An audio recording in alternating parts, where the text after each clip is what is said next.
So we're playing a game of The Ground Itself by Everest Pipkin, and we've got everything set up. If you missed that, go ahead and make sure to check out part 1. So, after setup, one of the first things we need to do is establish the setting that our game is going to take place in. Going around the table, we're all going to put out ideas and build off of those ideas. As the rulebook suggests, one player may start out saying that they want a location that has something to do with animals.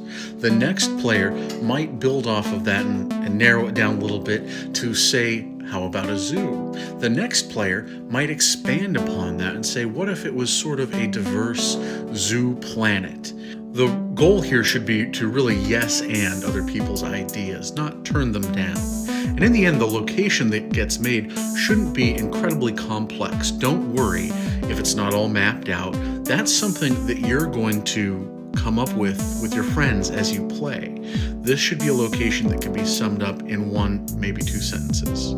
Now the game will be played over 4 rounds, and after each round there's going to be a major jump in time. And to establish what unit of time that jump is going to be, we're going to roll our d6. Our die roll is going to determine whether those time jumps are in days, weeks, years, decades, centuries, or millennias. Now we're going to take our deck of shuffled face cards and deal them equally to all players at the table. Then play will continue around as we all each choose 1 card at a time to play. That card will reference a prompt in the main book that we will then have an opportunity to answer in a role of setting up and establishing information about our setting. Once we have finished with all of those cards, we'll then move on to our main deck of cards that has also been shuffled. Like the Quiet Year, we will each go around drawing a card and answering a prompt. Now the Quiet Year had you divide your cards into 4 decks based on suit. That's not the case here. They're all shuffled together. How the prompts work in the book is the order in which the different cards are drawn. So, if you draw an ace, it doesn't matter the suit, you're going to go to the first ace drawn. Later in the game, there's a prompt for the second ace drawn, and the third, and the fourth. It's actually a very interesting system compared to the other game. Now, in the Quiet Year, you had 2 prompts to choose from for each card. That's not the case here, but you have the option of, instead of answering your question, you may enter a focused situation. Now, entering a focused situation means you either tell a story, throw a party, discover something new, see an omen, step out of frame, or skip your turn entirely, an option that is not given in the Quiet Year. Now, when you tell a story, you're actually creating a character, and you're going to take a moment to tell the other players about this character. Describe them within the setting. Are they a bard, a storyteller? Is it a parent sitting down to tell a bedtime story? And then you can begin your tale. Now, in the game, this is not an established history of your place. It is a story, a legend at the very most. But these stories are a reflection of the world that you're creating with your fellow game players. And those fellow game players will be able to interact with your storytelling as an active listener who might ask questions. Throwing a party means you all get to come up with characters at some event that you just made up that takes place in this setting. There, you can roleplay different little moments of gossip, talking about some of the backdrop in the world that you're creating. Discovering something new means you get to create a new fact about this setting and how that fact is established, known, or discovered. Seeing an omen is just that. You get to create some sort of event within this setting that affects the players. A comet flies overhead. A dying animal wanders into the village. You get to create something that could be an omen to this community, for good or for bad. That's your call. Leaving frame is probably one of the more interesting options the game gives you.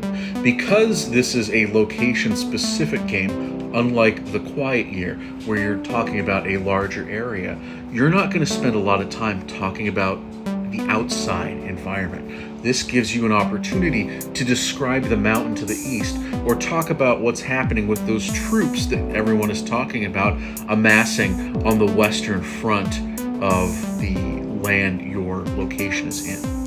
And of course, you can skip.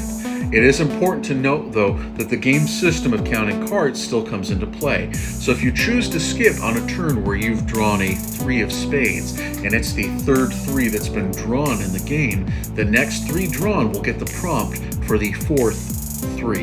And now play continues, with each person drawing a card, answering a prompt, or entering a focus situation. Now, in the quiet year, we had 4 separate decks for 4 separate rounds. Here, we only have 1 deck, but what's going to happen is every time a 10 is drawn, the round will end and we will advance in time. We will roll our d6 and use that with whatever unit of time we established at the beginning of our game. So, if I rolled a 3 and our unit of time is days, that means 3 days have passed since the round ended. If we had gotten centuries, it would be 300 years. But the game does specify that time can go forward or backward between rounds. That will be a decision of the group. Before the next round begins, the table will collectively answer 3 questions. That being, do our characters or civilizations still live here? What does this place look like now? And is this place still called the same name? And if it's not, what is it called now? And who calls it that? Now, in the 4th round, once the 4th 10 is drawn, the game ends, regardless of how many cards remain in the deck. That's it. As the rulebook says, it may feel sudden, but there truly is never such a thing as a clean exit, and places go on forever. However, even though things have ended very abruptly, our players get to sit down together and have one more cooperative storytelling moment as they answer the question together, what happens in our place tomorrow? After that, the game is over. All said and done, I really like this one. I think it's a very nice accompaniment to the quiet year that handles maybe a larger, broader area where this is a bit more focused. And the system of the prompts is unique. I like how there are not 4 separate decks. We are using 1 deck, but it's the number of card that has come up that affects the prompt. I think that's very clever. I also really like the coin mechanic. It's good that something is in there, and I think it gives players an opportunity to address something that has come up in a way that is a little more casual, so things can be hashed out and hopefully everyone can move on relatively quickly, knowing what these new boundaries are.